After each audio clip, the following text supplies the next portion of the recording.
கல்வித்துறை அமைச்சர் நாங்க ரொம்ப சிறப்பாக நாங்க இருக்கோம் சொல்லிட்டு இந்த வீடியோவை வந்து வெளியிட்டிருக்கிறார்கள் என்றால் நான் வந்து அந்த பெண்ணுடைய வாழ்க்கை தரத்தையோ இல்லை அவர்களையும் குறைத்து மதிப்பிட்டு பேசவில்லை. ஆனா ஏன் உங்களுக்கு வேற ஆளே கிடைக்கலையா? உதயநிதி ஸ்டாலினாக இருக்கட்டும், இல்லை வந்து இந்த கல்வித்துறை அமைச்சராக இருக்கட்டும், இவங்க எல்லாருமே தங்களுடைய தரம் இவ்வளவுதான் என்பதை மீண்டும் மீண்டும் இவர்கள் வெளிப்படுத்தி கொண்டே இருக்கிறார்கள். ஒரு சிட்டியில சென்ட்ரல் ஒரு சென்னையில முக்கியமான இடத்துல நந்தனம் என்பது ரொம்ப தள்ளி ஓரமெல்லாம் இல்லைங்க, மெயின் ரோட்ல இருக்கிற ஒரு காலேஜ் அரசு கல்லூரியில இவ்வளவு நடக்குதுன்னா அந்த அரசு கல்லூரி யாருடைய கண்ட்ரோல்ல இருக்குது? சம்பவம் நடந்ததே அவருக்கு தெரியாதுன்னு சொன்னாரு. அவருக்கு தெரியாதுங்க, அவருடைய ஆட்கள் தானே செய்யறாங்க. ஏங்க 8 வயசு 2 வயசு குழந்தைய கற்பழிச்சிருக்காங்க.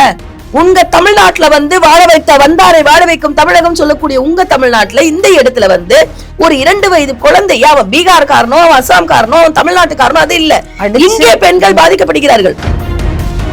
சட்டமன்றத்தில் இஸ்லாமியர்களை தீவிரவாதிகள் என்று அறிவித்தவர் கருணாநிதி அவர். இதை வந்து மறுக்க முடியாது. அப்படிப்பட்ட அவர் பின்னால் செல்பவர்கள் இஸ்லாமியர்கள் இல்லை. துரைமுருகன் கேட்கிறாரு, அந்த தொப்பியை கூப்பிடுனாரு, பிரஸ் மீட்டுக்கு ஓப்பனா பேசுறாரு. அப்போ இவர்கள் தொப்பியை கூப்பிடு என்று கூப்பிடுகின்ற அளவுக்கு நீங்க இஸ்லாமியரை கரம் தாழ்த்து வைத்திருக்கீர்கள், அப்புறம் நீங்க எப்படி சிறுபான்மை காவல் என்று சொல்வீர்கள்? இப்போ அதுதான் சீமான் கேட்கிறாரு. இப்படி நீ இஸ்லாமியரை கையில் எடுத்துட்டு ஒரு ஸ்பெஷல் மேரேஜ்ல கல்யாணம் பண்ணி வச்சுட்டு மதம் கடந்த கல்யாணம் சொல்லிட்டு போகாம சிறுபான்மை கல்யாணம் நீ எதுக்கு அங்க வந்து சொல்ற? ஏன்னா உனக்கு ஓட்டு ஒண்ணுதான் குறி. ஓப்பனா கேட்கிறேன், அந்த தமிழக முதல்வர் ஸ்டாலின் அவர்களுக்கு வெட்கம் இல்லையா?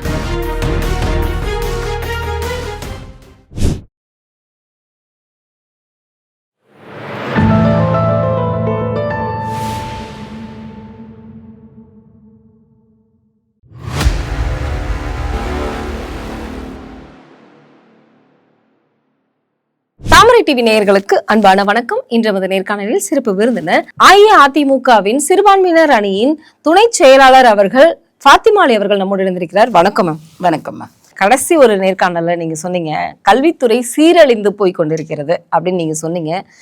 சரி, 206 பள்ளிகள்ல முழுனதுனால வந்து சீரழிஞ்சிருச்சா அப்படின்னு அந்த கேள்வியும் மக்கள் கிட்ட எழும்புது. ஆனா இன்னைக்கு நீங்க சொன்ன மாதிரியே அன்பில் மகேஷ் அவர்கள் கல்விக்கான தூதுவர், அரசு பள்ளிக்கான தூதுவர் நாங்கள் தான் அப்படின்னு இன்னைக்கு அமைச்சர் அன்பில் மகேஷும் உதயநிதி அவர்களும் வந்து ஒரு பெரிய பேனர் வந்து இன்னைக்கு ட்ரெண்ட் ஆயிட்டு இருந்தது. அதுல முக்கியமா இன்னொரு வீடியோவும் ஒண்ணு ட்ரெண்ட் ஆச்சு, பாத்தீங்களா? பார்த்தோம். அதாவது ஆக்சுவலா கேட்டீங்கன்னா இவர்கள் வந்து இவர்களுடைய தரத்தை இவர்கள் திரும்ப திரும்ப நாங்க இவ்வளவுதான் எங்க ஸ்டாண்டர்ட் இவ்வளவுதான் அவங்க வெளிப்படுத்திக்கிட்டு இருக்காங்க. இதுதான் மக்கள் புரிஞ்சுக்கணும். ஏன்னா இது என்னன்னு கேட்டீங்கன்னா இவர்கள் வந்து எவ்வளவு தரம் தாழ்ந்தவர்கள் என்பதை, அதாவது நான் வந்து பெண்களை குறை சொல்வதற்காக நான் சொல்லல, ஆக்சுவலா கேட்டீங்கன்னா பெண்களை குறை சொல்வதற்காக சொல்லல. ஆனா ஒரு கல்வி என்பது எவ்வளவு மகத்துவமானது, ஒரு குடும்பத்தை ஒரு தலைமுறையே மாற்றக்கூடிய சக்தி படைத்ததுதான் கல்வி. அந்த கல்விக்காக தான் எல்லாருமே இவ்வளவு நாளா வந்து கல்வி இல்லாட்டா ஒண்ணுமே இல்லை, கல்வி வந்து வேணும்ன்றதுதான் எல்லாருமே பேசி கொண்டிருக்கிற விஷயம். சீனம் சென்றேனும் சேர்க்க நல்லறிவுன்னு சொல்லி பேசியிருக்க முன்மொழிகள் மூதுகை மொழிகள் எல்லாம் இருக்கிறது. அப்படி இருக்கின்ற காலகட்டத்தில் இப்ப என்னன்னு கேட்டீங்கன்னா அதற்கு யாரை ரெப்ரசன்ட் பண்ணணும்னு ஒண்ணு இருக்கு.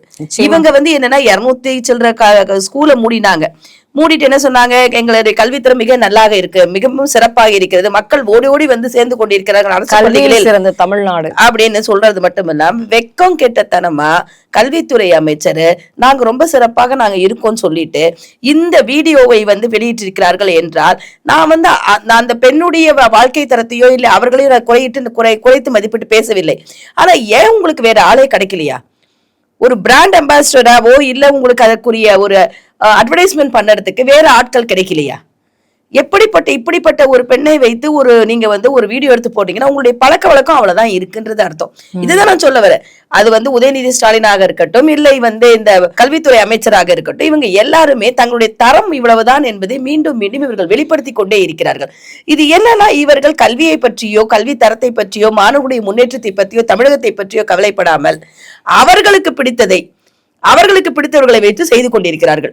ஏற்கனவே நம்ம வந்து துணை முதல்வர் நம்ம பார்த்தோம், ஏற்கனவே வந்து ஒரு ட்வீட்டை வந்து ரீட்வீட் பண்ணாரு. அவரு ஒரு பதிவை ரீட்வீட் பண்ணி போட்டு எல்லாம் பண்ணினாரு. அதை பத்தி, அதாவது தன்னுடைய நிலை என்ன, தான் பொதுமக்களுக்கான பொதுவான மனிதர், நாம என்ன செய்யணும் என்ன செய்யக்கூடாது என்பதையெல்லாம் மறந்து விட்டு தங்களால் தனக்கு பிடித்ததை மட்டுமே நாங்க செய்வோம் அப்படிங்கிற ஒரு அந்த என்ன சொல்லுவீங்க அந்த பாசிச மனப்பான்மை, நாங்க என்ன வேணா செய்வோம் நீங்க பொறுத்துக்கிட்டு போகணும்னு சொல்றாங்க. புரியுதுங்களா? அப்போ இந்த மக்களையோ இப்ப நீங்க யார வந்து முன்மாதிரியா கொடுக்குறீங்க? இப்படிப்பட்ட ஒரு பெண்ணை முன்மாதிரியாக ஒரு கல்வித்துறைக்கு நீங்க போட்டீங்கன்னா அது என்ன விதமான ஒரு விளைவுகளை மக்கள் மத்தியில் உண்டாக்கும் என்று பார்க்க வேண்டாமா? ஏன்னா இன்னைக்கு மீடியா, சோசியல் மீடியா மூலமா எல்லோருக்கும் அறிமுகம் ஆயிருக்கிறார்கள். இப்போ இது வந்து என்னன்னா, இப்போ இது 2 பேர் பார்த்த உடனே இந்த பிள்ளைகளை போய் தேடும். இது யாரு அப்படின்னு தெரியாத பிள்ளைகள் கூட போய் தேடும் போது என்ன ஆகுது, அந்த இடத்துல அவர்களுக்கு அந்த விஷயங்கள் வந்து அவர்களுக்கு வெளிப்படையாக தெரிய போகுது. இப்ப இதுதான் சொல்றோம். அப்ப இவர்கள் வந்து எவ்வளவு கீழ்த்தரமாக கல்வித்துறையை சீரழித்துக் கொண்டிருக்கிறார்கள்.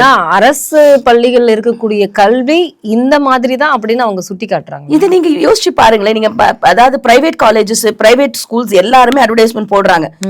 அவங்க போடுற அட்வர்டைஸ்மெண்ட் எப்படி இருக்கு? இந்த அரசாங்கத்துடைய அட்வர்டைஸ்மெண்ட் யாரை முன்னிறுத்தி இருக்கிறார்கள்? இவ்வளவு கீழ்த்தரமாக முன்னிறுத்தி இருக்கிறார். இதுதான் நாங்க சொல்றோம். இவர்களுடைய தரம் இவ்வளவுதான். தரம் கெட்டவர்கள் இவர்கள். இன்னொன்னு என்னன்னா, அந்த ஸ்கூல்ல படிக்கிற பிள்ளைகளுக்கு சாப்பாடு கொடுக்கறது இல்ல. அவர்களை விழாக்களுக்கு கூட்டு போய் வச்சு பட்னி போட வச்சாங்க. நீலகிரிஸுக்கு பட்னி போட வச்சது ஒரு விஷயங்களை பார்த்தோம். பள்ளிக்கூடங்கள் தொடர்ந்து மூடப்படுகிறது. பள்ளிகளில் தேவையில்லாத விஷயங்கள் நடைபெற்றுக் கொண்டிருக்கிறது. பள்ளி பிள்ளைகளுடைய அந்த வகுப்பறையில் வந்து மலம் வந்து பூசப்படுகிறது. அவர்கள் அந்த சிறு மாணவர்களிடையே வந்து போதைப் பொருள் புழக்கம் அதிகமாக இருக்கிறது என்று சொல்கிறார்கள். அதை வைத்து வீட்டுக்குள்ள போய் கன்னியாகுமரி இதுல வந்து ஒரு பையன் வந்து வீட்டுல போய் அவங்க தாத்தாவை போய் வெட்டி அதெல்லாம் இந்த விஷயங்கள்லாம் நடக்குது. சோ இப்படிப்பட்ட எல்லா விஷயத்திலும் நீங்க பாத்தீங்கன்னா கல்வித்துறையை 2021 திமுக ஆட்சி வந்தது எவ்வளவு சீரழித்து அந்த அரசாங்க பள்ளியை வந்து அந்த கல்வித்துறையை வந்து சீரழித்து அவர்கள் யாராவது இனிமேல் கவர்மெண்ட் ஸ்கூல்ல போகணும்னா கூட பயப்படுற அளவு கொண்டு விட்டுட்டாங்க.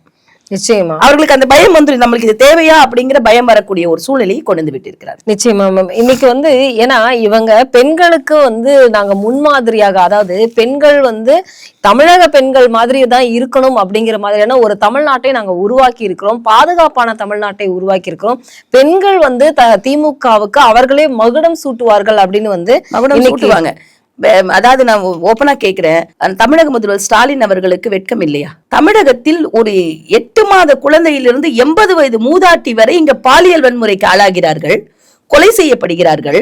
அவர்களுக்கான வாழ்வாதாரம், நீங்க சாப்பாடு கொடுங்க, கல்வி கொடுங்க, அதெல்லாம் அடுத்தது. அவர்கள் வாழ்வதற்கு இருக்கிற உரிமையை பறிக்கக்கூடிய ஒரு சூழ்நிலை தமிழகம் சென்று கொண்டிருக்கும் பொழுது தமிழக முதல்வர் எப்படி இப்படிப்பட்ட ஒரு பொய்யை பொது மேடையில் ஓபனா சொல்றாருன்னு தெரியல. ஏன்னா நீங்க பாத்தீங்கன்னா கடந்த சில தினங்களாகவே நீங்க ஒரு சென்ற வருடம் பாத்தீங்கன்னா தலைநகரமா கொலை நகரமா என்று மாறக்கூடிய வகையில் சிட்டியில மட்டும் 9 ஒரு 24 ஹவர்ஸ்ல 9 கொலைகள் நடந்தது. பெண்களுக்கான வன்முறையை நீங்க எடுத்து பாத்தீங்கன்னா எல்லா வகையிலுமே நீங்க பாத்தீங்கன்னா அவர்கள் அனைவருமே மேக்சிமம் நீங்க எல்லாரும் பாத்தீங்கன்னா அவர்கள் திமுக நிர்வாகிகளாக இருக்கிறார்கள். வானூர் பாஸ்கரன், விழுப்புரம் வானூர் பாஸ்கரனாக இருக்கட்டும், ஞானசேகரன், அண்ணா யூனிவர்சிட்டி, தெய்வ செயல் செல்வம் என்ற ஒருவர், இப்போ பாத்தீங்கன்னா இன்னைக்கு முத்துசெல்வம், நந்தனத்துல முத்துசெல்வம், இவர்கள் அனைவருமே எந்த கட்சியை சார்ந்தவர்களாக இருக்கிறார்கள்? திமுகவை சார்ந்தவர்களாக இருக்கிறார்கள்.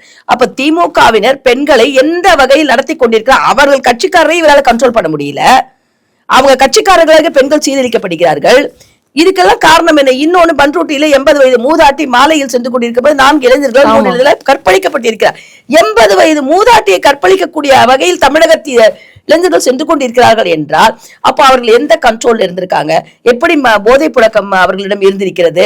அப்போ அங்க இருக்கிற இதுக்கு எல்லாத்துக்கும் காரணம் என்னன்னா காவல்துறை இவர்கள் ஏவல் துறையாக தங்களுடைய வேலைகளுக்கு வைத்துக் கொண்டிருக்கிறார்கள். அவர்களை வேலை செய்ய விடுவதில்லை. அவங்களை வேலை செய்ய விட்டாதானே அவங்க செய்வாங்க வேலையை. அவங்களை வேலை செய்ய விடுறதில்ல. மேலும் போதிய காவலர்கள் இல்லை. இது எதை பத்தியுமே இவங்களுக்கு கவலை கிடையாது. ஏன்னா இவங்க வந்து வேற ஒரு ஷூட்டிங்ல இருக்காங்க. இவர்கள் நீங்க சொல்ற மாதிரி பார்த்தா நீங்க திமுக தான் காரணம் அப்படின்னு நீங்க சொல்ல வரீங்க. சமூக சீர்கேட்டுக்கு வந்து இன்னைக்கு இருக்கக்கூடிய வந்து டெக்னாலஜியும் ஒரு காரணமாக இருக்கு. டெக்னாலஜி காரணமாக இருந்தாலும் போதை புழக்கத்துக்கு டெக்னாலஜிக்கும் சம்பந்தம் இல்லை இல்லையா? போதை புழக்கம் எப்படி இவ்வளவு அதிகபட்சமாக இருக்கிறது? இவர் வந்த உடனே என்ன சொன்னாரு? 2021 எந்த முதல்வரும் எந்த மாநில முதல்வரும் எந்த இடத்துலயும் சொல்லாத அளவுக்கு முதல்ல கையில் எடுத்தது போதை இல்லா தமிழகம் எடுத்தாரா இல்லையா? அப்ப எடுத்ததுக்கான பின்னணி என்ன? அதுக்கு முன்னால வரைக்கும் இவ்வளவு இருந்ததா? இந்த கடந்த 5 வருடங்களில் போதைப் பொருள் புழக்கம் எக்கச்சக்கத்துக்கு ஏறி இருக்கு. அதற்கு காரணம் என்ன? திமுக நிர்வாகி. அவர் தானே கிங்பின்னா இருந்து, ஜாஃபர் சாதிக் என்பவர் தானே கிங்பின்னா இருந்து எல்லாத்தையும் பண்ணிருக்காரு. அவர் யாரு? அயலகத்துறை, திமுகவின் அயலகத்துறையினுடைய மாநில செயலாளராகவும் இது ஒரு பொறுப்பில் இருந்திருக்கார். சோ திமுக தான் இது அத்தனைக்கும் காரணம். அவர்கள் தான் செய்தார்கள். இதை அவர்கள் ஒத்துக்கொண்டு தான் ஆக வேண்டும். உங்க நிர்வாகிகளை வச்சு நீங்க அவங்களுக்கு வந்து கமிஷனர் ஆபீஸ வச்சு கமிஷனர் வச்சு நீங்க அவார்டு கொடுப்பீங்க. அவர் செஞ்ச அந்த போதை பொருள் கடத்தலுக்கு நீங்க அவார்டு கொடுப்பீங்க, அவருக்கு அத்தனை விதமான கனெக்ஷனை கொடுப்பீங்க, அவரோடு உங்களுடைய நிர்வாகிகள் விருந்து உண்பீர்கள், அவரோட வெளிநாடுக்கு செல்வீர்கள், அவருக்கு பொறுப்பு கொடுத்திருக்கீங்க, எல்லாம் பண்ணிருக்கீங்க. முதல்வருக்கு இருக்கிற புரோட்டோகால்ல எத்தனை தடவை சென்று அவரால் எப்படி சந்திக்க முடிந்தது? இப்படி எல்லாம் பண்ணிட்டு இப்போ போதைப் பொருளை நீங்களே ரெடி பண்ணி நீங்க கொடுத்தா மாதிரி தானே இது ஆகுது. அப்ப எப்படி அப்ப இந்த காவல்துறையை நீங்கள் வேலை செய்ய விடாமல் பண்ணதுக்கு காரணம் என்ன? ஆனா இன்னைக்கு காவல்துறை ஸ்காட்லாந்து யார்டுக்கு நிகரான காவல்துறைன்னு சொல்லக்கூடிய காவல்துறையே இன்னைக்கு இந்த தரமணியில், அதுவும் மாசு அவர்களுடைய ஏரியாவிலேயே இப்படி ஒரு சம்பவம். மாசு எப்பவுமே என்ன சொல்லுவாருன்னு கேட்டீங்கன்னா, ஞானசேகரன் தெரியாதுன்னாரு. அப்புறம் திமுக நிர்வாகி என்று எல்லா அத்தாட்சிகளையும் கொடுத்த பின்னர் அப்படி ஆமாம் திமுகவை சார்ந்தவர் தான் நீக்கப்பட்டார்னாரு. இவர் அவங்க வீட்டுல பிரியாணி, அந்த கடையில பிரியாணி சாப்பிடறத பார்த்தோன்னே ஆமா எனக்கு நண்பர் எங்க கட்சியில எங்க ஏரியால இருந்தார். சோ நீங்க அத்தாட்சி கொடுக்கத்தான் அவர்கள் அவருடைய தவறை ஒத்துக்கொள்வார்கள். அவருடைய சம்பவம் நடந்ததே அவருக்கு தெரியாதுன்னு சொன்னாரு. அவருக்கு தெரியாதுங்க, அவருடைய ஆட்கள் தானே செய்யறாங்க, திமுகவினர் தானே செஞ்சிருக்காங்க. முத்துசெல்வம் திமுகவினர். எங்க ஒரு சிட்டியில சென்ட்ரல் ஒரு சென்னையில முக்கியமான இடத்துல நந்தனம் என்பது ரொம்ப தள்ளி ஓரமெல்லாம் இல்லைங்க, மெயின் ரோட்ல இருக்கிற ஒரு காலேஜ், அரசு கல்லூரியில இவ்வளவு நடக்குதுன்னா அந்த அரசு கல்லூரி யாருடைய கண்ட்ரோல்ல இருக்குது? தமிழக அரசாங்கத்தின் கண்ட்ரோல்ல தான் இருக்குது. அப்ப அதை முழுமையாக பாதுகாக்க வேண்டிய பொறுப்பு இவர்களுடைய தானே. அப்போ அங்க கிளாஸ் இவங்க என்ன சொல்றாங்க, அந்த பெண்மணி என்ன சொல்லியிருக்கிறார், கேன்டீன்ல மட்டும் வச்சு கற்பழிக்கப்படவில்லை, கிளாஸ் ரூம்ல வச்சு கற்பழிக்கப்பட்டு இருக்கிறேன்னு சொல்றார். அப்போ ஓபனா இருக்கிற கிளாஸ் ரூம்ஸ் எல்லாம் இவங்க எப்படி என்ன பராமரிப்பு வச்சிருக்காங்க, யூஸ் பண்ணாம க்ளோஸ் பண்ணியும் வச்சிருந்திருக்காங்க. சோ இதுதான் சொல்றேன், இவர்களுக்கு கல்வி தரத்தை பற்றி இவர்களுக்கு கவலை இல்லை. பள்ளிக்கூடங்களை வேறு வகையான பள்ளிகளாக இவர்கள் மாத்தி விட்டார், பள்ளி அறைகளாக மாத்தி இருக்கிறாங்க இவங்க. அதுக்கு திமுகவினர் தானே காரணம். திமுகவினர் காரணம். நான் திரும்ப திரும்ப சொல்றேன், இதுக்கு முழுக்க முழுக்க காரணம் ஸ்டாலின் அவர்கள் மட்டுமே தான். முதல்வர் ஸ்டாலின் அவர்கள் கையில் தானே காவல்துறை இருக்கிறது.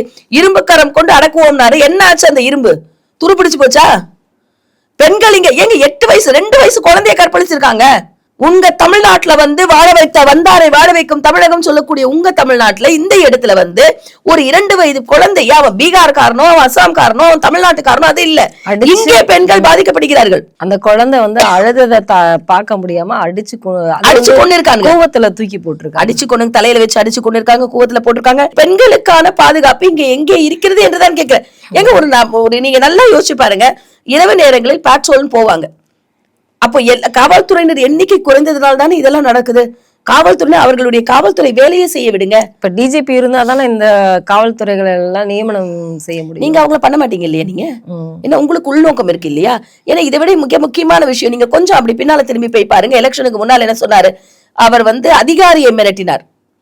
துணை முதல்வர் உதயநிதி ஸ்டாலின் அதிகாரியை நாங்க ஆட்சிக்கு வருவோம், வந்தா உங்க நிலையை நீங்க யோசிச்சுக்கோங்கன்னு சொல்லி காவல்துறை அதிகாரியை மிரட்டியவர் தான் இந்த துணை முதல்வர்.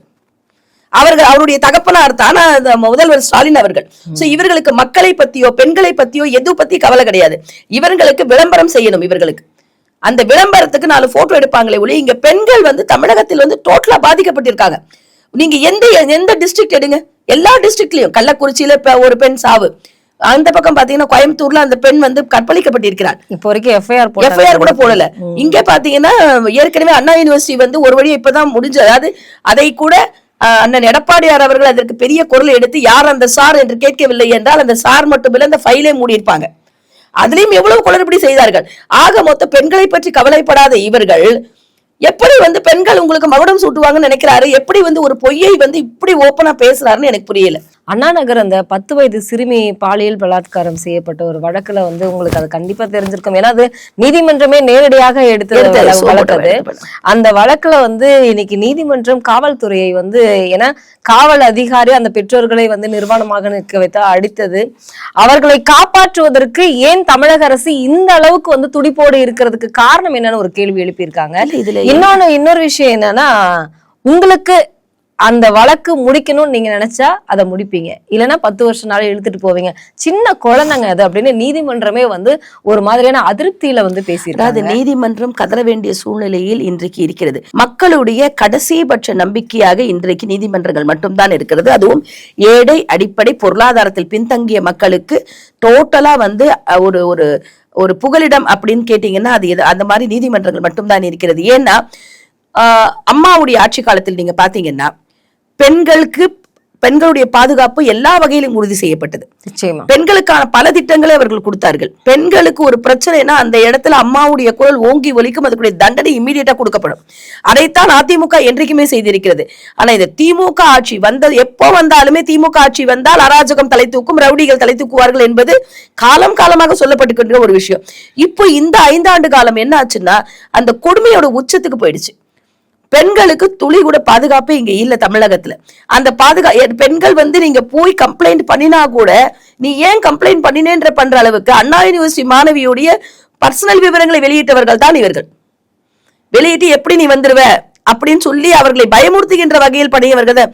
அதே மாதிரிதான் இந்த பெண்ணுக்குரிய, அதாவது நியாயம் கிடைக்கக்கூடிய இடத்திற்கு கூட செல்ல விடாமல் அத்தனை தடுப்புகளை ஏற்படுத்தி அதன் மூலமாக யாரையோ காப்பாற்றி இவர்கள் போராடுகிறார்கள். அப்ப நான் இதுல வந்து காவல்துறையினரை வந்து நான் எந்த வகையிலுமே சொல்ல மாட்டேன். ஏன்னா காவல்துறையினர் நினைச்சாங்கன்னா 2 செகண்ட்ல கண்டுபிடிக்க முடியும் அவர்களால். யார் குற்றவாளிகள் என்பதை கண்டுபிடிக்கக்கூடிய அளவிற்கு தகுதி வாய்ந்தவர்கள் தான் தமிழக காவல்துறை. அதுல சந்தேகம் இல்லை. ஆனால் அவர்களுடைய துறையில் அவர்களுடைய தலைவர்களுடைய, அதாவது அவர்களுடைய சீனியர்ஸ் உடைய இன்டர்ஃபியரன்ஸை விட அந்த அரசியல் இன்டர்ஃபியரன்ஸ் ஜாஸ்தி இருக்கு. கண்டிப்பா அவர்களை வேலை செய்ய விடாமல், அந்த காவல்துறையினரை வேலை செய்ய விடாமல் யாரையோ காப்பாற்றுவதற்காக அவர்களை காவல்துறை ஏவல் துறையாக இவங்க வீட்டுக்கு வச்ச ஆட்களாக தான் இவங்க யூஸ் பண்ணிட்டு இருக்காங்க. இவங்க வீட்டுக்கு வச்ச ஆர்டர்லி மாதிரி தான் எல்லாருமே இருக்காங்க. இல்லைன்னா நீங்க வந்து ஒரு தமிழகம் வந்து ஒரு பெரிய 234 தொகுதியை கொண்டது. அங்க உங்களுக்கு இன்னும் டிஏஜி போடாம ஏன் இருக்கீங்க? உங்களுக்கு சார்ந்தவர்கள் மட்டும் தான் அந்த பதவியில் இருக்கணும்னு நினைக்கிறீங்க. அப்ப நீதிமன்றம் என்ன பண்ணுது? குரல் கொடுக்கதான் கொடுக்குது. ஏன் பண்ணி இந்த மாதிரியே பண்ணிட்டு இருந்தீங்கன்னா ஒரு சிறுமி, ஒரு சின்ன பெண்ணு பாதிக்கப்பட்டு இருக்கிறா, அது ஏன்னு கேட்டா அவங்க தாய் தகப்பனை போட்டு நீங்க வந்து நிர்வாணப்படுத்தி இது பண்ணிருக்கீங்க. அந்த குரலை அவர்கள் இங்க வந்து சொல்லணும்னா அதையும் எடுத்தடிக்கிறீங்க. அப்ப என்னதான் பண்ணுவாங்கன்னு அவங்க கேட்கிறாங்க. ஃபைனலா என்ன பண்ணுவாங்க? இவர்கள் மீது, இந்த காவல்துறையில் வேலை செய்பவர்கள் மீது ஏதாவது தண்டனை கொடுத்தால் கூட அவர்களுக்கு இதனால் ஒரு பெரிய ஒரு பாதிப்பு இருக்க போவதில்லை. 6 மாசம் சஸ்பெண்ட் பண்ணுவாங்க, அவ்வளவுதானே? அதோட வெளியில போயிட்டு போறாங்க. இவ்வளவுதானே நடக்க போகிறது.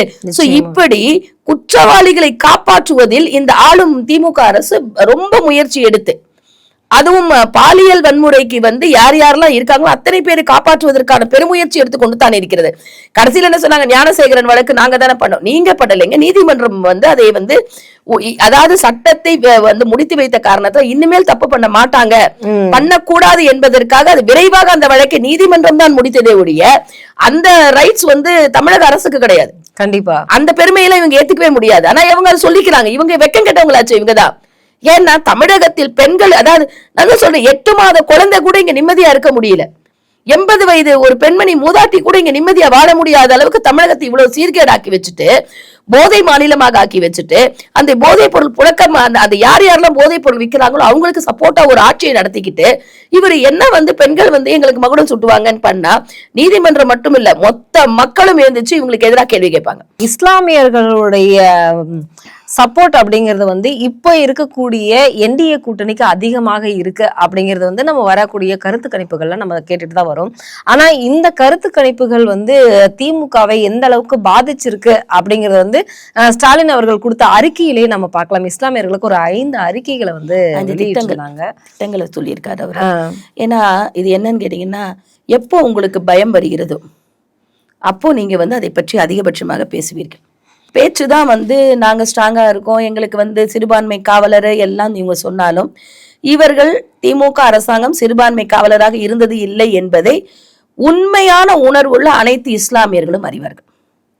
முதல் விஷயம், சட்டமன்றத்தில் இஸ்லாமியர்களை தீவிரவாதிகள் என்று அறிவித்தவர் கருணாநிதி அவர்கள். இதை வந்து மறுக்க முடியாது. அப்படிப்பட்ட அவர் பின்னால் செல்பவர்கள் இஸ்லாமியர்கள் இல்லை. புரியுதுங்களா? இஸ்லாமியர்களை நீங்க தீவிரவாதிகள் என்று அறிவித்த ஒருத்தர் பின்னால போய் நின்னுட்டு அவர் நல்லவர் சொல்றானா அவன் இஸ்லாமியனே கிடையாது.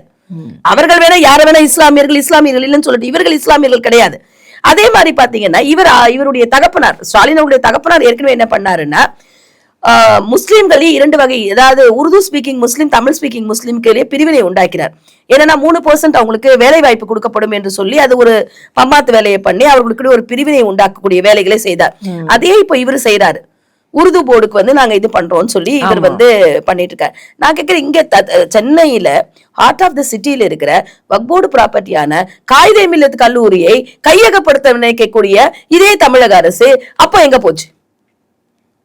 அது முஸ்லிம் காலேஜ் இல்லையா? அது முஸ்லிம்களுக்கு சொந்தமான இடம் இல்லையா?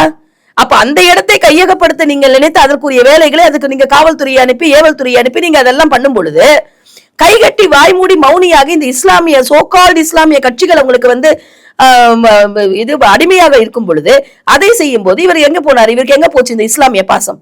கண்டிப்பா இஸ்லாமிய சிறைவாசிகள், அப்பாவி இஸ்லாமிய சிறைவாசிகள், சிறையில் இருக்கக்கூடியவர்கள் வெளியில வர வேண்டும் என்று சொல்லும் பொழுது 2021 இவர் என்ன சொன்னாரு? நாங்கள் ஆட்சிக்கு வந்தால் அவர்களை நாங்க வெடிவைப்போம், வெளியில அனுப்பிச்சிடுவோம் சொல்லி ஒரு வாக்குறுதியை கொடுத்து வந்தாரு. அந்த வாக்குறுதி நிறைவேறலன்னு சொல்லிட்டு அந்த பெண்கள் வந்து போராடினாங்களே, அந்த பெண்களை புர்காவை இழுத்து தரதரவென்று இழுத்து கொண்டு போய் வண்டியில ஏத்தி நீங்க அரெஸ்ட் பண்ண போனீங்களா? அப்ப எங்க போச்சு உங்க இஸ்லாமிய பாசம்? அப்ப எங்க போச்சு இந்த கட்சிகள்? எங்க போனார்கள்? இங்க இருக்கிற இஸ்லாமிய பெண்கள் கஷ்டப்பட்டுக்கிட்டு இருக்காங்களே, அப்ப எங்க போனார் இவரு? இஸ்லாமியர்களுக்கு என்று இவர் என்ன செய்து விட்டார்? இந்த கடந்த திமுக அரசாங்கத்தில் இஸ்லாமியர்களுக்கு என்று என்ன செய்து விட்டார்கள் இவர்கள்? பல்லாவரத்தில் இருக்கக்கூடிய பள்ளிவாசலை இடிக்கிறார்கள். அங்கே வாழக்கூடிய பொதுமக்களுடைய வாழ்வாதாரத்தை இடித்து விட்டு அங்க இருந்த பள்ளிவாசலை இடித்து விட்டு அங்கே தொழுகை பள்ளிகளை வந்து இடித்து விட்டு நீங்க என்ன பேசுறீங்க? எங்க இருந்து பேசுறாரு? இஸ்லாமியருக்கு ஆதரவு, சிறுபான்மை மக்களுக்கு ஆதரவு என்று இவர் பேசுவதை மக்கள் நம்ப தயாராக இல்லை. அந்த அந்த லெட்டர்பாடு கட்சியில இந்த சில கட்சிகள் வந்து தங்களுடைய சொந்த சுயநலத்துக்காகவும் பதவிக்காகவும் வேறு சில பலன்களுக்காகவும் அவர்களை ஆதரிக்க திமுகவை ஆதரிக்கிறவர்கள் வாய்மூடி மௌனிகளாக நின்று வேடிக்கை பார்த்துக் கொண்டிருக்கிறார்கள். இவர்கள் எல்லாம் இஸ்லாமியர்கள் என்று இவர்கள் சொல்லிக் கொண்டால் இவர்களுக்கு ஆதரவாக திமுக நடந்து கொண்டிருக்கிறதை பார்க்கும் பொழுது உண்மையான இஸ்லாமிய மக்கள் திமுகவுக்கு எதிராக இருக்கிறார்கள். இதுதான் உண்மை.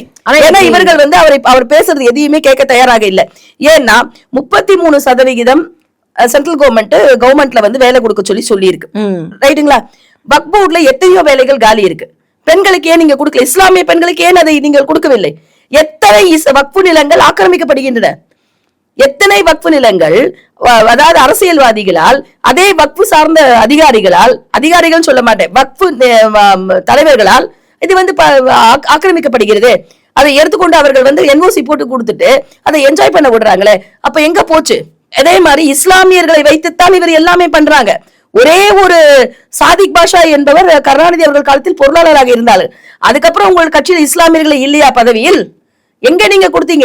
என்ன அந்தஸ்து கொடுத்தீர்கள் இஸ்லாமியர்களுக்கு? கண்டிப்பா இவரு கேக்குற, துரைமுருகன் கேக்குறாரு, அந்த தொப்பியை கூப்பிடுனாரு பிரஸ் மீட்டுக்கு, ஓப்பனா பேசுறாரு. அப்போ இவர்கள் தொப்பியை கூப்பிடு என்று கூப்பிடுகின்ற அளவுக்கு நீங்க இஸ்லாமியர்கள் கரம் தாழ்த்து வைத்தீர்கள். அப்புறம் நீங்க எப்படி சிறுபான்மை காவலன் என்று சொல்வீர்கள்? இப்ப பாத்தீங்கன்னா உங்களுடைய பண தேவைக்காக, உங்க குடும்பம் நல்லாட்சிக்காக நீங்க ஜாஃபர் சாதிக்க வந்து நீங்க பலியாக்கி இருக்கீங்க. நீங்க கொடுத்த ஒத்துழைப்பின் காரணமாகத்தானே அவர் அவ்வளவு தூரத்துக்கு சென்றிருக்க முடியும். நிச்சயமா. அப்போ நீங்க வந்து இஸ்லாமியர்களை பகடைக்காய்களாக பயன்படுத்தி அவர்களை வைத்து தேவையில்லாத வேலைகளை செய்து உங்கள் குடும்பத்தை காப்பாற்றுகின்ற வேலைகளை செய்துவிட்டு பொது மேடையில் வந்து நீங்க வந்து உலமாக்களுக்கு 3000 5,000 ரூபாய் கொடுத்துட்டேன்னு சொல்றதெல்லாம் அதை வந்து இஸ்லாமிய பெருமக்கள், உண்மையான இஸ்லாமிய மக்கள் அதையெல்லாம் ஏற்றுக்கொள்ள மாட்டார்கள். இன்னைக்கு சிறுபான்மையினர் அப்படின்னு சொல்லக்கூடிய திமுகவை வந்து எந்த செருப்பால அடிக்கிறது அப்படின்னு சொல்லிட்டு வந்து சீமானவர்கள் கேட்டிருக்கிறாரு. இது இவ்வளவு ஆக்ரோஷமாக அவர் பேசுனதுடைய கருத்து நீங்க பாத்தீங்கன்னா, இந்த பெண் இஸ்லாமிய பையன் ஒரு திருமணத்தை நடத்தி வைத்து விட்டு அந்த இடத்துல போய் இது வந்து ஒரு, நீங்க சொன்னீங்க இல்லையா, ஆட்சிக்கு வரும்போது என்ன சொன்னாரு? கலப்பு திருமணம் செய்து கொண்டால் அவர்களுக்கு நிறைய வந்து இது உதவி நிறைய நலத்திட்டங்கள் கொடுக்கப்படும் சொன்ன ஒருத்தர் ஒரு கலப்பு திருமணம் நடக்கும் பொழுது இந்த ஸ்பெஷல் மேரேஜ் ஆக்டையே இஸ்லாமியர்களுக்கு எதிராக அதை வந்து கண்டிப்பாக பண்ணணும்னு சொல்லி அரசாங்க ஆணையாக கொண்டு வந்தவர் கருணாநிதி. ஸ்பெஷல் மேரேஜ் ஆக்ட்ல இஸ்லாமிய பெருமக்களும் ஷரியத் பிரகாரம் பண்ணக்கூடாது, இப்படி வரணும்னு சொல்லி அதுக்கே இஸ்லாமியர்கள் போராடினார்கள். அப்போ அதாவது இதுல என்னன்னு கேட்டீங்கன்னா, இஸ்லாமிய தலைவர்கள், கட்சி தலைவர்கள் வந்து அவர்கள் போடுகின்ற அந்த பிச்சை காசுக்காகவா, இல்ல அந்த பதவிக்காகவா, இல்ல அவர்கள் பெறுகின்ற அந்த சுகத்துக்காகவா, ஏதோ ஒரு காரணத்துக்காக பதவி, அந்த பதவி சுகத்துக்காக இவர்கள் என்ன பண்றாங்கன்னு கேட்டீங்கன்னா, அவர்கள் செய்த அனைத்து கெட்டதையும் இவங்க மறந்துடுறாங்க, மறந்துட்டு பேசுறாங்க. ஏன்னா இதே கருணாநிதி அவர்கள் சொன்னாரு, குஜராத்ல நடைபெற்ற கலவரம் என்பது அந்த உள் மாநில கலவரம், என்று சொன்னவர் தான் கருணாநிதி. இப்போ அவங்களே பேசுறாங்க குஜராத் கலவரத்தை பத்தி இங்க வந்து உட்கார்ந்து பேசுறீங்க. குஜராத் கலவரம் நடைபெற்று இத்தனை ஆண்டுகள் கழித்து அங்க இஸ்லாமியர்கள் வாழவில்லையா? கண்டிப்பா அங்க இஸ்லாமியர்கள் எத்தனை பேர் இஸ்லாமிய தொழிலதிபர்கள் இருக்கிறார்கள், எத்தனை பேர் இஸ்லாமிய பெருமக்கள் இருக்கிறார்கள், எத்தனை IAS IPS அங்க இருக்காங்க? யாருமே இல்லாமலா? அதாவது இது நடந்து பிப்ரவரி மாதம் நடந்து ஏப்ரல் மாதம் பிஜேபி அங்க ஜெயிக்குது. பிப்ரவரி டு ஏப்ரல் 2 மாசம் ஜெயிச்சு திரும்ப வராங்க. அப்படி வரும் பொழுது சரி ஒரு தடவை ஓட்டு போட்டாங்க நீங்க சொல்ற மாதிரி சொல்லுவீங்க, ஒரு இந்த சிம்பத்தி ஓட்டு இல்ல இந்த கலவரத்தை உண்டாக்கினார். அதுக்கப்புறம் இத்தனை ஆண்டுகளாக அவர்களே தானே ஆட்சியில் இருக்கிறார்கள். ஆமா, புரியுதா? அப்போ அங்கே மக்கள் ஒரு விஷயம் நடந்ததுன்னு அதை மாற்றி அவர்கள் அடுத்த கட்டத்துக்கு அந்த மாநில மக்கள் சென்று விட்டார்கள். அந்த மாநிலத்தில் நடந்த ஒரு நிகழ்ச்சியை வைத்துக் கொண்டு இங்கே வந்து தினந்தோறும் இந்த மக்களை வந்து இஸ்லாமிய மக்களை தூண்டிவிட்டு அவர்களை எமோஷனல் ஃபூல்ஸ் ஆக்கி கையில வச்சுக்கிட்டு இந்த வேலைகளை வந்து திமுக செய்து கொண்டிருக்கிறது. இப்போ வருகின்ற தலைமுறையாக இருக்கட்டும், குறிப்பாக இஸ்லாமிய பெண்கள் இதை விரும்பவில்லை. இவர்கள் செய்கின்ற இந்த அட்டூழியங்களை இவர்கள் விரும்பவில்லை. இப்போ அதுதான் சீமான் கேட்கிறாரு, இப்படி நீ இஸ்லாமியரை கையில் எடுத்துட்டு ஒரு ஸ்பெஷல் மேரேஜ்ல கல்யாணம் பண்ணி வச்சுட்டு மதம் கடந்த கல்யாணம் சொல்லிட்டு போகாம சிறுபான்மை கல்யாணம் நீ எதுக்கு அங்க வந்து சொல்ற?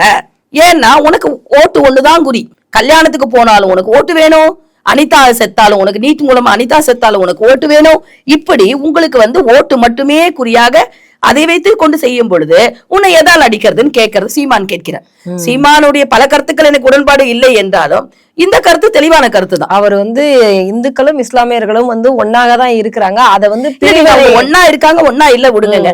ஒரு ஸ்பெஷல் மேரேஜ் ஆக்ட்ல நீங்க ஒரு மேரேஜ் பண்ணி வைக்கிறீங்க, மதம் கடந்த கல்யாணம் சொல்லிட்டு போங்க, திருமணம் சொல்லிட்டு போங்க, அங்கேயே சிறுபான்மை கல்யாணம்ன்றீங்க நீங்க அங்க வந்துட்டு. புரியுதுங்களா? அப்போ இந்துக்களுக்கு எதிராக நீ செய்யற மாதிரியான ஒரு இஸ்லாமியர்களை பாதுகாப்பது போலவும் இந்துக்களுக்கு எதிராகவும் நீங்க ஒரு தோற்றத்தை கொடுத்து விட்டு அந்த இஸ்லாமிய கல்யாணத்தை நீங்க அத அந்த பெண்ணை அந்த பையனை மதமாற சொல்றாரா இவரு? ஏதோ ஒண்ணு நடக்கணும் தானே. அப்ப நீ சிறுபான்மை நீ ஏன் சொல்றாங்க? இது ஸ்பெஷல் மேரேஜ் ஆக்ட்ல மதம் கலந்த திருமணம், மதம் கடந்த ஒரு மனித திருமணம், ஏதோ ஒண்ணு சொல்லுங்க. அங்கேயே சிறுபான்மை கொண்டு வரீங்க நீங்க. அதான் சொல்றேன், முடியாத ஒரு விஷயத்தை நீட்ட கொண்டு வர முடியாது. உச்ச நீதிமன்றத்தால் அங்கீகரிக்கப்பட்டு அதை வந்து சட்டமாக்கப்பட்ட ஒரு விஷயத்தை வந்து எங்க தலைவர் வந்து ஆட்சியை பிடிச்ச ஒரே கையத்துல தீர்த்துடுவாரு. ஒண்ணும் பண்ண முடியாது. பேப்பர்ல எழுதி கிழிச்சு வேணா போட்டிருக்கலாம், அவரு நீட்டுன்னு எழுதி கிழிச்சு போட்டிருக்கலாமே தவிர இவரால் வேற எதுவும் கிழிக்க முடியாது. சிஎம்ஆலன் தெரிஞ்சே இந்த விஷயத்தை சொல்லி மக்களை ஏமாற்றி பண்ணாங்க. அதே மாதிரி தான் இப்போ இந்த விஷயத்துக்கும். அப்போ அதுலயே என்ன பண்ணாங்க, நீட் வந்து அந்த அனிதா இறந்த உடனே அதை வச்சு ஆதரவு தேடினாங்க. அதை வச்சு அவங்க வந்து ஓட்டு நீட்டு கிடையாது, நீட்டை வந்து தமிழகத்தை வஞ்சிக்கிறது. எப்படிங்க தமிழகத்தை வஞ்சிக்க? தமிழகத்துக்கு மட்டுமான தனிப்பட்ட சட்டம் வந்தாதாங்க தமிழகத்தை வஞ்சிக்கிறது. கண்டிப்பா மொத்தம் இந்தியாவுக்கான ஒரு சட்டத்தை நான் ஒத்துக்க மாட்டோம்னு சொன்னா நீங்க தான் லூசா இருக்கிறீங்களோ இல்ல மத்தவங்கள லூசா இல்ல? எங்க பின்தங்கிய மாநிலமா இருக்கிற பீகார்ல எழுதுறாங்க, ஜம்மு காஷ்மீர்ல எழுதுறாங்க. உங்களால மட்டும் ஏன் எழுத முடியாது நீங்கன்னு சொல்றீங்க? அதுக்குதான் எங்க அண்ணன் எடப்பாடியார் என்ன பண்ணாரு, அப்பா வந்தது வந்துருச்சு போனது போயிடுச்சு, அரசு பள்ளி மாணவர்களுக்கு நான் 7% 7.5% கொடுக்குறேன்னு சொல்லி அது சட்டத்தை மக்களுக்கு சாதகமாக நிச்சயமா என்ன பண்ணணுமோ, மக்களுக்கு என்ன பண்ணணுமோ, மாணவர்களுக்கு என்ன பண்ணுமோ பண்ணிட்டு இன்னைக்கு 2400 மாணவர்கள் வந்து இந்த திட்டத்தின் மூலம் 7% திட்டத்தின் மூலம் படிக்கிறாங்க. 11 இதுதான் முக்கியம். மெடிக்கல் காலேஜ் 11 மெடிக்கல் காலேஜ் கொண்டு வந்தாரு. சோ என்ன பண்ணணுமோ சட்டம் இந்தியா முழுவதும் சட்டமாக்கப்பட்ட ஒரு விஷயத்தை நான் மாத்திரேன்னு சொல்லி பொய் வாக்குறுதி எல்லாம் அதிமுக கொடுக்கல. அதற்கு என்ன தேவையோ அதை செய்தார்கள்.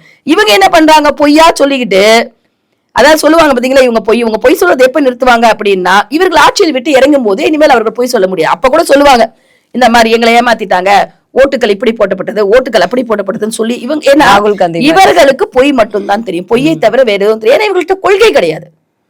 கொள்கை என்ன இருக்கு? ஈவே ராமசாமி 2ஆம் கல்யாணம் பண்ணிக்கிட்டான்னு திமுக ஆரம்பிச்சீங்க. வேற என்ன பெரிய கொள்கை வச்சு நீங்க ஆரம்பிச்சீங்க திமுக? என்ன கொள்கையில ஆரம்பிச்சீங்க திமுக? இல்ல எனக்கு ரொம்ப நாளா அந்த சந்தேகம் இருக்கு மேம். இவர் 2வது கல்யாணம் பண்ணதுக்கும் இவங்க கட்சி ஆரம்பிச்சதுக்கும் என்ன சம்பந்தம்? அதாவது இது நம்ம ஓப்பனாலாம் ரொம்ப பல விஷயங்கள் பேச முடியாது. ஈவேரா அவர்கள் ஒரு பெண்ணை கல்யாணம் பண்ணி இருக்கிறாரு. அதாவது நான் வந்து ஈவேரா அவர்களை பற்றி ரொம்ப பெருமையா பேசுறதுக்கெல்லாம் எனக்கு எந்த விஷயமும் கிடையாதுங்க. ஏன்னா அவரை பற்றி இவர்களாக வந்து ஒரு பெரிய கட்டுக்கதை இவங்களா உருவாற்றினாங்க. அதே மாதிரி ஈவேரா அவர்கள் தன்னுடைய வாழ்நாளில் ஒரு பர்டிகுலர் இடத்துக்கு மேல இந்த திமுகவையோ கருணாநிதி அவர்களையோ அவர் ஒத்துக்கொள்ளவே இல்லை. அதே இவங்க புரிஞ்சுக்கல. இன்னும் சேலத்துல வந்து அண்ணாதுரை அவர்களுடைய சிலையை வைக்கும் பொழுது ஏதேதோ பேசிக்கொண்டு மைக்க புடுங்கி இவன் சொல்றதெல்லாம் போய் இவனை ஆதரிக்கலன்னு சொல்லிட்டு போனவர் தான் ஈவேரா. கலைஞர் கருணாநிதி இவரை பத்தி பெரிய புகழ்ந்து நினைச்சு எங்களுக்கு கூட இருக்காருன்னு சொன்னும் போது மைக்க புடிங்க இவன் சொல்லறதெல்லாம் பொய்யே, நான் வந்து அண்ணாவுடைய சிலையை திறப்பதற்காக மட்டும் தான் நான் வந்தேன்னு சொன்னவர் தான் ஈவேரா அவர்கள்.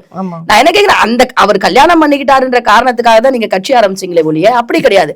ஆனால் எங்கள் கொள்கை ஊழலுக்கு எதிரான கட்சி அதிமுக, ஊழலுக்கு எதிராக ஆரம்பிக்கப்பட்ட கட்சி தான் அதிமுக.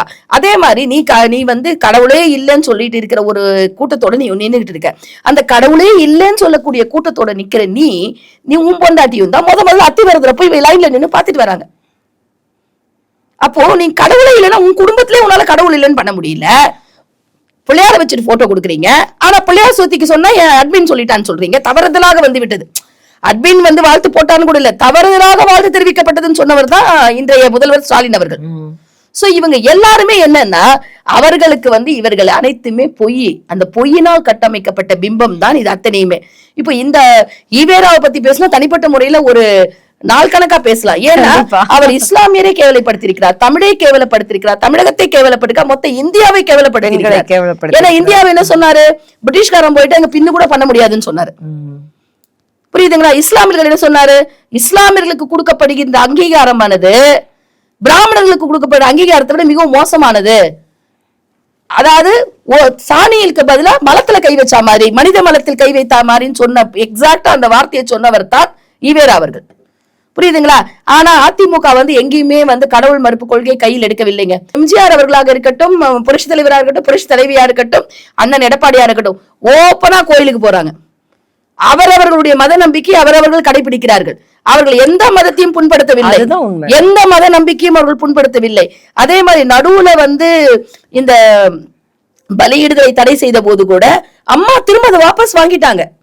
அதனால் மக்கள் வந்து இது அவர்களுடைய கலாச்சாரப்படி பின்பற்றுகிறார்கள் என்று ஒரு அழுத்தம் வந்த போது மனப்பூர்வமாக ஏற்றுக்கொண்டு மக்களுக்காக அதை மாற்றினார்கள். அடமெண்டாலாம் எங்கேயுமே நிக்கல, நான் செஞ்சதுதான் கரெக்ட், என் அட்மின் தான் பொய்யா போட்டுட்டான், பிள்ளையார் சுத்தி வாழ்த்து சொல்லிட்டாலும் சொல்லல.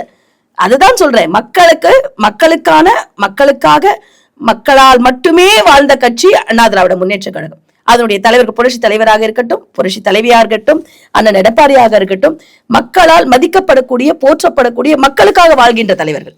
இவர்களை மாதிரி பொய் சொல்லி, இவர்களை மாதிரி ஒரு பெண்களை வாழ விடாமல் செய்து, பெண்களுக்கான அனைத்து உரிமைகளையும் பறித்து, எங்க ஒரு பொம்பளை ஒரு வேலை செய்யற ஒரு லேடி லிப்ஸ்டிக் போட்டு வந்தாங்கன்னு சொல்லி வேலையை விட்டு அமைச்சவங்க தானே இதே திமுக. ஒரு பெண் தனக்குரிய ஒரு விஷயத்தை வந்து இது பண்ண, ஆனா அப்படி நீங்க பண்ண நீங்க இன்னைக்கு யார விளம்பர தூதரா போட்டிருக்கீங்க கல்வித்துறைக்கு? எங்க கான்ட்ராடிக்ஷன்ஸ் வருது பாருங்க. ஒரு பெண் தன்னுடைய வேலைக்கு வரும்போது நார்மலா போடுற ஒரு லிப்ஸ்டிக்கை தப்புன்னு சொல்லி அவளை வேலையை விட்டு தூக்கக்கூடிய அளவுக்கு சென்ற நீங்கள் நயன்தாராவை பத்தி பேசினார் என்று கட்சியை விட்டு தூக்கினீங்க ராதாரவிய. ஆமா, இவ்வளவு பண்ண நீங்க இன்னைக்கு யார கொண்டு வந்திருக்கீங்க? ஒரு விளம்பர தூதராக வைக்கிறதுக்கோ இல்ல ஒரு அட்வர்டைஸ்மெண்ட் பண்ணறதுக்கோ ஒரு நல்ல ஒரு ஆள் கிடைக்கலையா உங்களுக்கு? அப்போ உங்களுடைய அதாவது என்ன சொல்றீங்க, உங்களுடைய தொடர்பு எந்த லெவல்ல இருக்கோ அந்த லெவல்ல தான் உங்களுக்கு எல்லாமே இருக்கும். இது பேசிக்காவே இது ஆரம்பத்துல இருந்தே தப்பா ஆரம்பிச்ச கட்சிங்க. இது ஒரு கல்யாணத்துக்காக ஆரம்பிச்ச கட்சி. அவங்க கட்சி எதுக்காக ஆரம்பிச்சாங்கிறது இப்ப தெளிவாயிடுச்சு இல்லைங்க. ஒரு லேடி ஒருத்தரை கல்யாணம் பண்ணிட்டாங்க, அவர் வந்து இரண்டாம் கல்யாணமோ மூன்றாம் கல்யாணமோ அது கல்யாணமோ வயசு, அதாவது தேவையில்லாத முறையற்ற ஒரு திருமணத்தை ஈவேரா அவர்கள் செய்திருக்கிறார். அதை விட்டுடுங்க, அந்த கல்யாணத்தை எதிர்த்து தானங்க நீங்க கட்சி ஆரம்பிச்சீங்க. அப்போ நீங்க ஒரு கல்யாணத்தையும் ஒரு பெண்ணையும் எதிர்த்துதான் ஒரு கட்சி ஆரம்பிச்சீங்க. அதுதான் இன்னி வரைக்கும் கண்டினியூ பண்ணிட்டு இருக்கீங்க. இதை மீறி நீங்கள் எதுவும் செய்யவில்லை என்பதுதான் மக்களுக்கு வந்து நல்லா தெரியும்.